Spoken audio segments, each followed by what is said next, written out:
Ora, muito bom dia e bem-vindos a mais um episódio. Podes escolher mais uma carta. Parecia que ias dizer a meteorologia.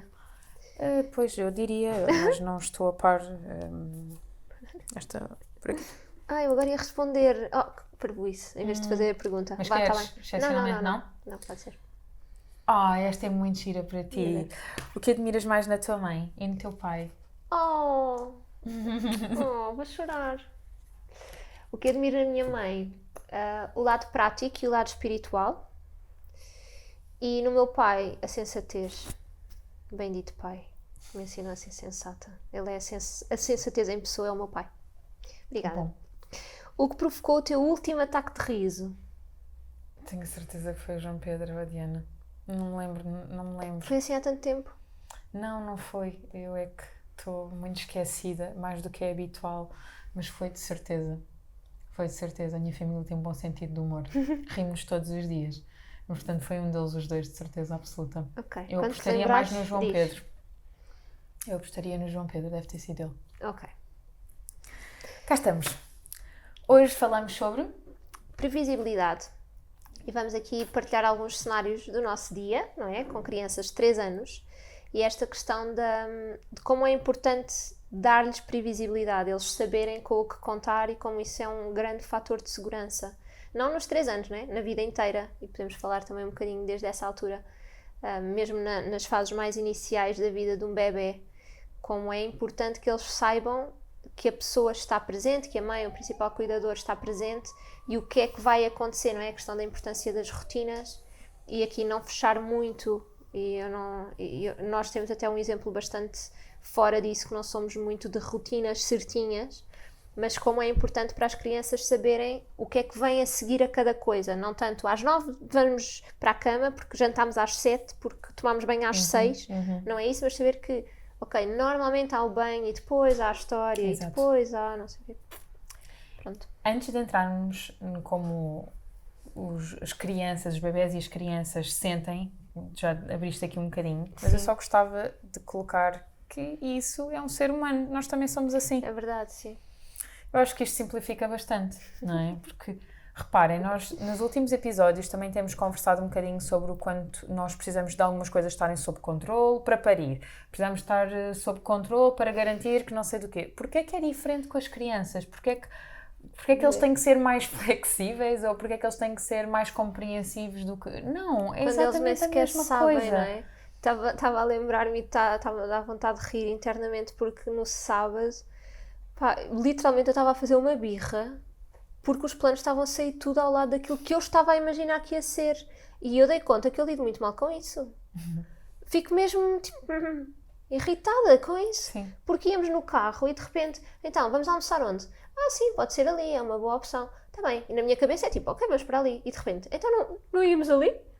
Olha, não, se calhar está muita gente, vamos não sei... ok, então vamos não sei onde. E de repente, Mas então depois não mais vamos aí? mais Nós uma. estamos tipo, por favor, estabiliza, diz-me para onde é que nós vamos para eu saber com o contar. E depois olhando, estava mesmo a dar conta disso nós fazemos isto Sim. todos os dias com as crianças. É o mesmo. Vasco não fazia ideia de onde é que nós íamos. Estás a ver? E a confiança também que é preciso ter do levem-me e vou só. É super importante. É que isso também valida muito o não estares a viver exatamente no presente, porque a necessidade constante de tu teres uma previsão é porque tu também tens a necessidade de criar expectativas sobre, não é? E isso diz muito, muito, muito sobre nós mesmos. O facto de tu confiares absolutamente e estares a viver o presente, tu nem sequer estás preocupada se é o restaurante A, B ou C. Não, é? Não me interessa. Olha, é uma coisa que eu admiro imenso no João Pedro, que perante várias circunstâncias que estejam a correr menos bem, ele consegue desligar exatamente disso e no momento presente ele resolve como tem para resolver, sempre da forma mais sensata para resolver. E, a sério, não fica a remoer, não tem expectativas sobre... É todo um grau de maturidade que eu acho que temos que alcançar. Mas temos no geral, não como se ele fosse um ser supremo, mas eu claramente, é um porque exemplo, também crio muitas expectativas. E nós estávamos aqui em off a conversar de uma fase um bocadinho diferente, portanto nós estamos aqui a dizer que vamos falar bastante dos 3 anos e por aí fora porque é a fase que estamos a lidar em casa, mas nós estávamos em off a falar sobre ter um recém-nascido connosco em casa. E ter um recém-nascido connosco em casa valida expectativas inclusive para nós mesmos.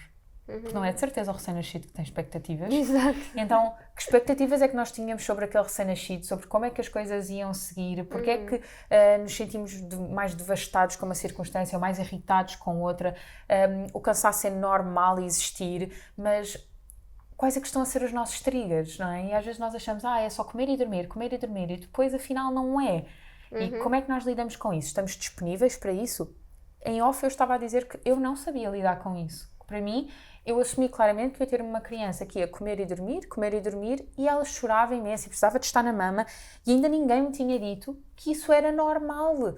Então eu só sentia que eu tinha que corrigir uma circunstância e aquilo mexia muito com o meu sistema nervoso, não é?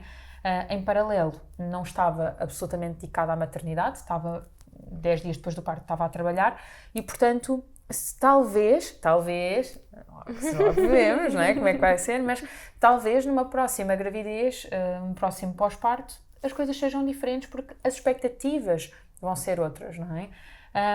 E isso não é diferente. Os nossos filhos começam a crescer e começam eles mesmos a ter expectativas. Sim. Não é? Os nossos filhos chegam ao fim de semana e dizem: este fim de semana vamos a não sei aonde, este fim de semana vamos comer não sei do quê. Já começa a haver aqui uma construção, uma percepção temporal, ainda que eles vivam muito no presente, ainda assim, mas já há uma sequência que na cabeça deles já começa a fazer sentido, então... E valida as vontades. Sim, eles estão neste momento a viver isto, mas sabem, estão no parque infantil agora e estão a desfrutar ao máximo o presente, mas sabem que algures o parque infantil vai terminar porque temos de ir não sei onde e precisam de saber onde é que vamos a seguir, não é? Então, respeitar isso. No outro dia escrevi sobre isso e recebi uma mensagem privada que ainda hei de responder de: será que é mesmo importante assim, ou tão importante assim, dizer tudo o que vai acontecer? E aqui vamos deixar claro, porque até estou a ouvir-me e acho estranho eu estar a dizer isto, não é? Não é controlar tudo, de todo, mas é os nossos filhos saberem que quando saímos do parque, normalmente vamos para casa, ou vamos aos avós, ou vamos ao supermercado. Não tem de ser todos os dias assim, mas se há alguma coisa que foge à rotina, eles saberem com alguma antecedência, também não pode ser muita, porque eles vivem no momento presente e depois vão ficar a sofrer por antecipação, se for o caso, mas saber que hoje, em vez de ser eu a ir buscar-te, é o pai que vai buscar-te, ou é a avó que vai buscar-te à escola. E na altura não chegar à avó e de repente a criança ser apanhada desprevenida porque não sabia que hoje era a avó. Sim. Então nós podemos ir explicando isto. E a seguidora mandou a mensagem a dizer até que ponto é que isso também não é demais, o explicar as coisas, o perguntar se queres manteiga nos 2 pedaços de pão ou se queres só num pedaço. Queres o pão aberto ou queres o pão só assim com uma faquinha aqui no meio? Ou seja, explicar estas coisas ou perguntar se não torna a criança demasiado mimada, como se não a permitisse sentir a frustração que vai precisar de sentir e de lidar com ela ao longo da vida. Então, uma criança sentir frustração com 3 anos ou menos não é a mesma coisa de sentir com 15 anos ou com 20. E o facto de sentir que está num ambiente seguro e que as coisas lhes são explicadas dá-lhes muitíssimo mais ferramentas para quando tiver que lidar com uma circunstância que também não está a ser explicada. Exato. Nós ainda ontem, estávamos também em off a falar sobre isso, nós ainda ontem tivemos uma situação verdadeiramente imprevisível em que eu tinha os meus compromissos à tarde. Por sorte estava em casa, porque tinha ficado a trabalhar por casa. Houve uma urgência na fábrica do João Pedro e isso validou eu ter que suspender o que eu estava a fazer em casa para ir buscar a Diana, interromper a cesta dela, pedir à minha mãe para vir ter connosco, porque ia ter que ficar com a Diana em casa, porque eu ia ter que ir embora e o João Pedro ia chegar tarde. Portanto, íamos os dois chegar muito tarde e ninguém ia poder ir buscar à escola, então tivemos que ter outros intervenientes para ajudar aqui. A Diana estava calmíssima. Assim, aquilo não impactou absolutamente nada. Entrou no carro e nós explicámos o que é que tinha acontecido e dissemos: nós vamos chegar tarde, até lá vais ficar com a avó. A Diana, pacífica da vida, chegou a casa, simplesmente perguntou ao pai se ele estava bem, porque tinha havido uma urgência no trabalho dele, e isso acabou por não ser um tema. Qual é que foi a única questão? Estava muito mais cansada, menos tolerante ao final do dia, porque a sesta tinha sido interrompida. Então nós também temos que ter essa noção, não é? Que no meio das rotinas dela, ela pode eventualmente estar num dia mais sensível, tal como nós. Sim. Olha, neste exemplo que eu estava a dizer de onde é que vamos almoçar, a questão, vou dar a minha perspectiva de adulta e depois a perspectiva da criança, que nem era tanto o vamos ao A ou B, era o desconforto que causava não ir ao A ou ao B. Essa era a questão. Então o Vasco ia no carro e às tantas perguntava: vamos ao parque? E nós, sim. Estávamos a pensar em ir à Gulbenkian. Sim, vamos ao parque, tem patos, lembras-te? Fomos lá não sei quando. Sim. Passámos na Gulbenkian, não havia lugar à primeira, não havia lugar à segunda. Mamãe, onde é que está o parque? Está ali atrás, estamos à procura de lugar. E às tantas começamos a afastar-nos de tal forma que já não dava para ir ao parque. Olha, filha, afinal vamos ao parque. Mas eu quero ir ao parque. Ok, então olha, não vamos a este parque, agora vamos ter de ir a outro, não é? Tipo, alteração de GPS à última da hora e explicar isto a uma criança de 3 anos que começa a fazer esta perspectiva e a criar esta expectativa de vamos àquele parque. E às tantas são coisas tão simples também quanto chegar ao parque e afinal não era aquele que ele tinha idealizado e é o outro. E como é que lidas com isto? Não é? Então também acolher a criança nesta sensação de estar perdida porque simplesmente não era aquilo que ela estava à espera. E poder acolhê-la nisso e explicar os contornos desta situação ou porque é que houve mudança de planos ou efetivamente acolher, pronto, ok, estás confuso ou estás triste, não era isto que estavas à espera. Ok, eu compreendo. Isso acontece com coisas no dia-a-dia. Eu partilhei no meu Instagram aquela questão da lasanha, vs cannellonis, não é? Que a Diana gosta verdadeiramente de uma lasanha de um pronto a comer que nós compramos quando é assim um SOS. E a Diana adora aquela lasanha. E um dia, com o tempo, em família, dissemos-lhe vamos fazer lasanha. E aquilo foi assim todo um programa. Ela adorou fazer a lasanha connosco. Qual é que foi o problema? Quando fomos a comer, ela estava com uma cara muito duvidosa, porque o próprio aspecto não era igual. Porque a nossa lasanha tinha vegetais, não tinha a quantidade de queijo que a outra tem, portanto, tudo isso era diferente, não é? Só o facto de vir o tabuleiro para a mesa já muda os contornos habituais. Nós começámos a comer para mostrar entusiasmo, e ela ainda não tinha tocado no prato dela. E quando provou, desatou a chorar. E a verdade é normal. Ela, quando nós lhe dissemos que íamos fazer lasanha, a expectativa dela era a outra lasanha. Exato. Mas reparem, esta questão para mim foi uma questão, algo pode parecer estúpido, mas foi algo difícil de gerir, porque eu senti que para acolher aquilo que ela estava a sentir, eu tive que lhe mentir, porque ela começou, obviamente, aqui numa desregulação, numa birra. Ela veio para o meu colo, eu continuei a comer, mesmo acolhendo, já tinha acolhido e depois ela estava mais calma, eu continuei a comer e perguntei-lhe se ela queria provar do meu prato, porque ela estava-me a ver a comer com muito prazer, então ela estava curiosa. E ela disse, mas é lasanha, mãe? E naquele momento eu disse, não, são cannellonis. E por um lado foi aquela sensação de o que é certo e o que é errado? Eu devia ter dito que isto é lasanha, ou digo que é cannellonis e consigo suavizar esta circunstância. Mas a verdade é que, se formos mesmo ao íntimo desta questão, a diferença entre cannellonis, vejam-me se eu estou errada, mas a única diferença é o tipo de massa, não é? E se estamos a pôr por camadas ou no interior. Então eu acho que me consigo perdoar por isso. Mas lá está, eu e a Catarina vamos ao fundo nestas questões, portanto, quem nos conhece já sabe. E a Diana, quando provou aquilo, disse logo: cannellonis, adoro! E eu e o João ficámos a olhar um para o outro como quem diz: não estou a acreditar. Era só isto. Era só isto. E reparem o que era eu ter respondido: sim, é lasanha, mas é um tipo diferente de lasanha, porque esta lasanha é feita em...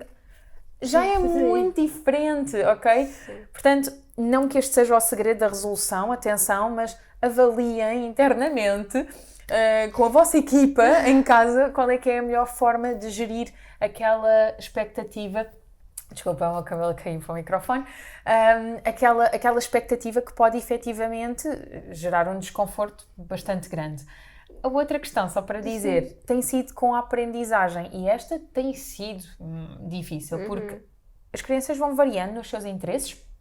A Diana está numa fase, eu tinha prometido este post no Instagram e depois a vida vai seguindo.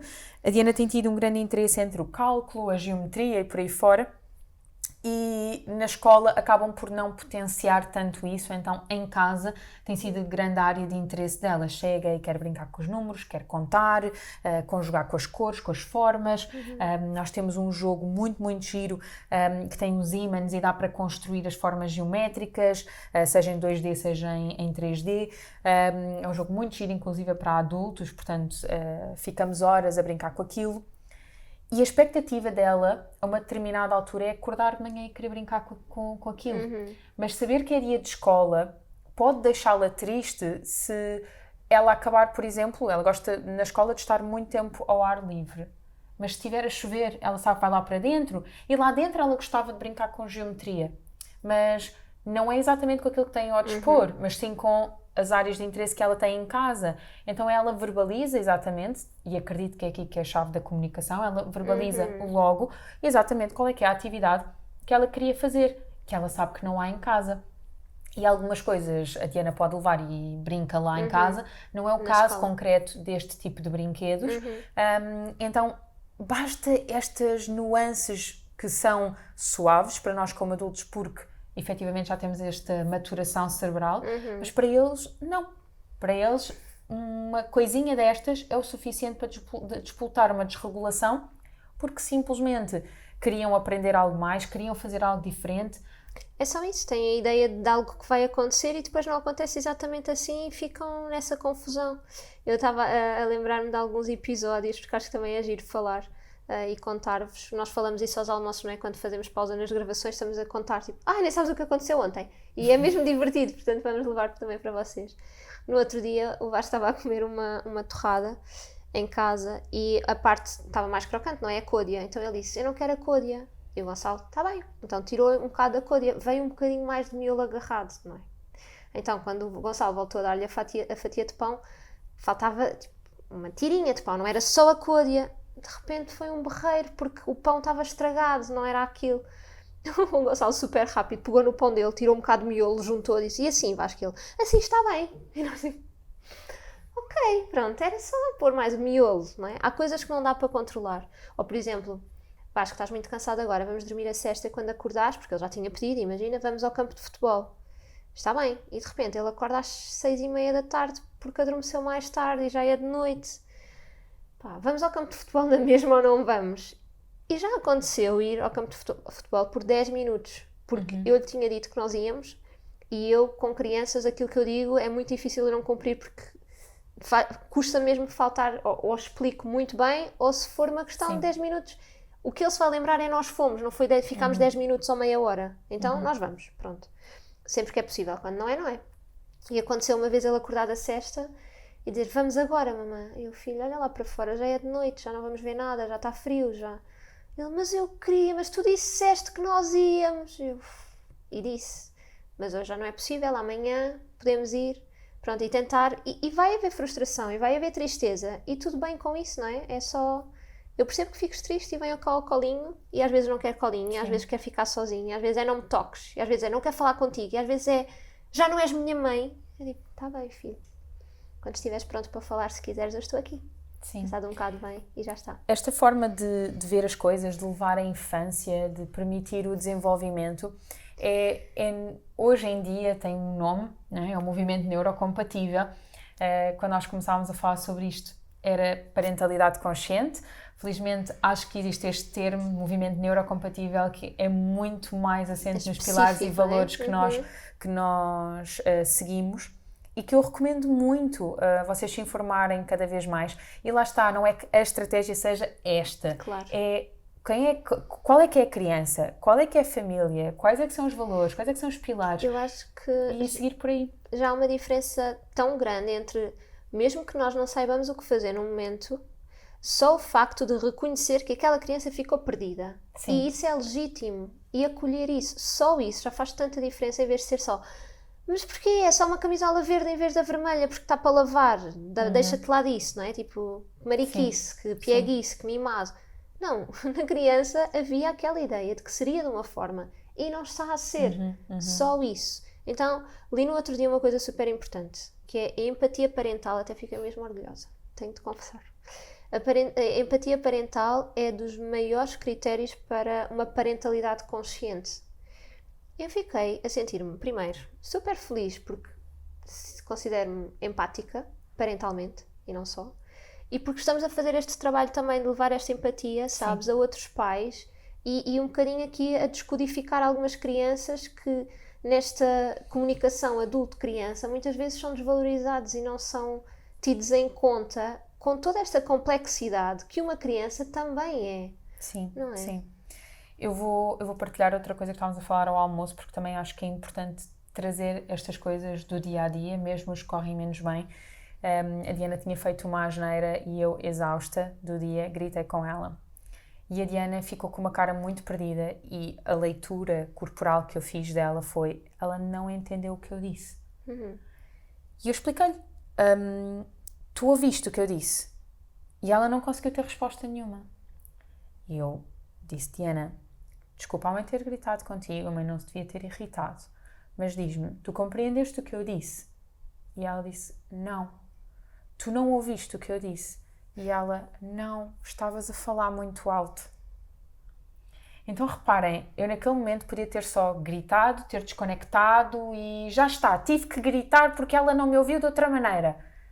Reparem, eu gritei quase em pedido de ajuda, portanto foi o meu pedido de ajuda, foi eu expressar em alto e bom som, mas isso não fez com que ela ouvisse melhor, pelo contrário, o que é que aquilo aconteceu? Ela bloqueou completamente pelo medo, porque não era essa a forma correta de comunicar. E ainda bem que eu reconheci corporalmente que ela não estava confortável, porque então depois eu tive a oportunidade de lhe pedir desculpa e de explicar as coisas baixinho e, mais importante, no meio desta empatia parental, como tu dizes, ela ser capaz de reconhecer a própria emoção e verbalizar. Eu não te ouço quando tu falas alto. Isto parece absurdo, mas uma criança de 3 anos, acabados de fazer, ser capaz de dizer eu assim não consigo, fala baixinho comigo para eu te ouvir, é de uma maturidade muito grande. Isto vai ajudá-la no futuro. Inclusive a lidar com a própria frustração, inclusive a lidar com a imprevisibilidade. Então, quanto mais empatia, mais estamos a ajudar as crianças com a vida injusta, ingrata e difícil lá fora, que eu não acredito nisso de todo, mas que todos esses medos, que todas essas crenças caiam por terra, porque efetivamente este é o caminho para o mundo lá fora ser diferente, porque nós seremos diferentes. E uma coisa também que acho importante reforçar é que o cérebro da criança está em formação. Então, lidar com estas situações de frustração, de imprevisibilidade, de medo, o que seja, é muito mais difícil de lidar quando o cérebro ainda está neste desenvolvimento. Então, quando a base está bem montada, não é? E há estabilidade emocional neste cérebro em desenvolvimento, mais facilmente é um adulto que consegue lidar com os imprevistos e com as frustrações porque a base está lá. Então, este princípio é levado, e a mim irrita-me um bocadinho, sabem, com certeza, é levado para tudo, que é, tá bem, mas o bebê tem 3 meses, deixa-o chorar porque faz bem, ele tem de se habituar. Pá, tem de se habituar a quê? Bolas? A sério? Ainda estamos aí? Vá lá. Aos 3 meses não é o mesmo que aos 3 anos, aos 3 anos não é o mesmo que aos 30 anos. Não, é assim tão difícil de perceber. Não temos de os apaparicar o tempo todo no sentido em que não tem de ser tudo feito à vontade deles, não é? Não é o pequeno tirano como na música agora da Capicua, que é o pequeno ditador dito de uma forma querida. Não é assim. Não dizem vai para a esquerda e o pai e a mãe vai para a esquerda porque a criança diz.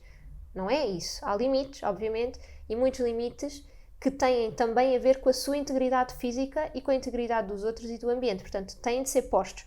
Obviamente, e as crianças precisam desses limites. Não tem de ser de forma agressiva, não tem de ser de forma também tirana para os pais, não é? Com desrespeito pela criança.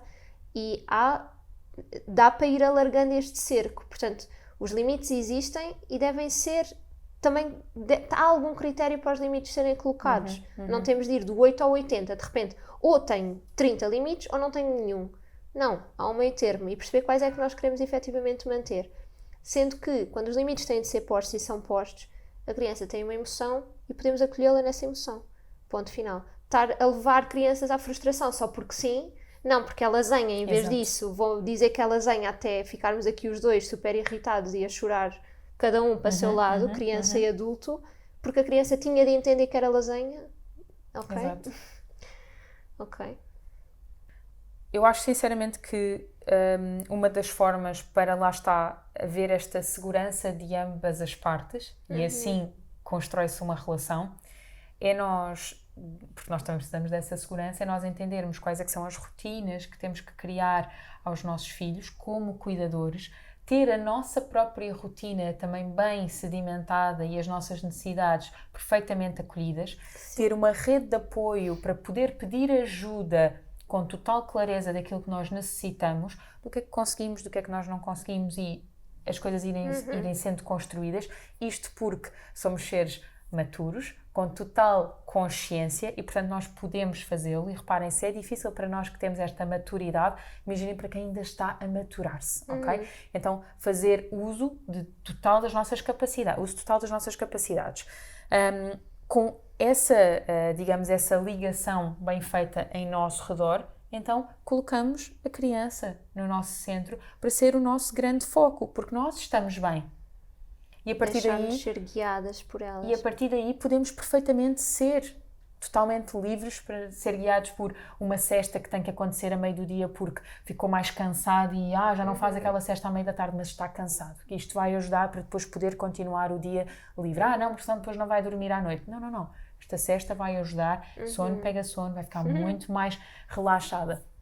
E lá está, poder ir acolhendo, ir vivendo, ajudar-nos mutuamente a viver neste presente, a desfrutar da vida também.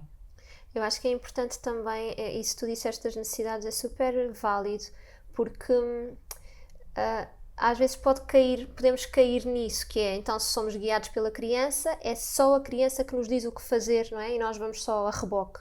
E isso também não pode ser dessa forma assim, não é? Sabendo que as nossas necessidades estão salvaguardadas e as nossas vontades também, e encontrar aqui um meio termo. Por exemplo, eu adoro ir comer torradas ao lanche e há um parque infantil ao lado. Nós vamos aos dois sítios, não é? Qual é que vamos primeiro? É indiferente, mas o Vasco vai ao parque infantil porque é importante para ele e eu vou beber o meu café porque é importante para mim. E conseguimos aqui juntar e também sabemos os dois, ok, tu és respeitado e eu também sou respeitada. E é lindo ouvi-lo dizer, mamã, tu não me estás a respeitar. O filho está só a pegar no teu braço para vestirmos o casaco. Olha... queria só dizer-vos em relação a que falaste do sono, trazer aqui esta difusão da Pranarum, que é a difusão sono, e que a minha já acabou e eu tenho de arranjar outra. Sim, e já agora existem 2 difusões de sono, uma azulinha grande para adultos e esta pequenina que é incrível, dá para grávidas, dá para bebés, para nós cá em casa faz mesmo parte das rotinas. Sim. E lá está. Olha, calma-nos aos 2. O Vasco põe o spray, adora fazer isso. O dos lençóis, sim, pois. Sono também. Mas isso é só a partir de 1 ano de idade, embora dê para grávidas. Fica salvaguardado. Sim, este aqui dá para bebés muito mais pequeninos. Mas, sobretudo, peçam ajuda e, efetivamente, entendam quais são as vossas necessidades para poderem olhar para as necessidades de quem está ao nosso cuidado. Até para a semana! Até para a semana!